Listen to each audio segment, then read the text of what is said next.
बलूचिस्तान के शहर चमन में 9 तश्कील शुदा 6 जमाती अपोजिशन इत्तेहाद की जानिब से 6 महीने से जारी चमन धरना गाह पर जलसा मुनक्किद किया। जलसे में सरकारी रुकावटों और शदीद बारिश के बावजूद हज़ारों अफराद ने शिरकत की।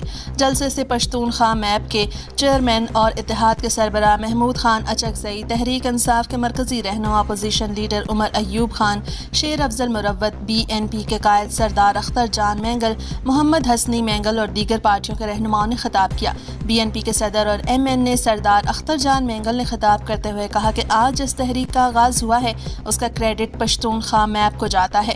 जिन सियासी वर्करों को कुदरती आफत नहीं रोक सकी तो दफ़ा 144 कैसे रोकेगा। हमारे सियासी कारकुनों ने सख्त तरीन मार्शल लॉ का मुकाबला किया। बलूचिस्तान के लोगों को मार्शल लॉ, फौजी ऑपरेशन और हुकूमत खाने रोक नहीं सके तो दफ़ा 144 क्या चीज़ है। बलूचिस्तान में फॉर्म 47 आवर इस्टेब्लिशमेंट की हुकूमत है। बलूचिस्तान के लापता अफराद के बाद मुल्क के हर कोने से लोगों को लापता किया जा रहा है।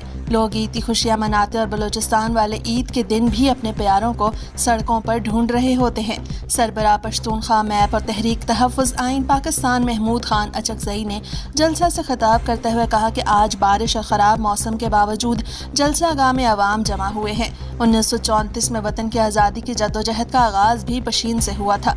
अब्दुस्समद खान अचकजई ने जद्दोजहद शुरू की तो अब्दुर्रहमान बुगटी ने साथ दिया था। आइन की बालादस्ती पर जो यकीन नहीं रखता उसको मुर्दाबाद कहेंगे। वज़ीर आज़म शहबाज शरीफ के इर्द गिर्द जो लोग आज मौजूद हैं यही लोग अंग्रेज़ के साथ भी बैठे थे। ये फसली बटेरे हर हुकूमत में शामिल होते आ रहे हैं। बानी और चेयरमैन PTI को हमारे साथ वादा करना होगा कि इन फसली बानी और चेयरमैन PTI को हमारे साथ वादा करना होगा कि इन फसली बटेरों को अपनी पार्टियों में शामिल नहीं करेंगे। 9 मई को कौन सा आसमान गिरा, आपने जिस पर मजालिम के पहाड़ तोड़े, आज वो मुल्क की सबसे मजबूत पार्टी का लीडर है।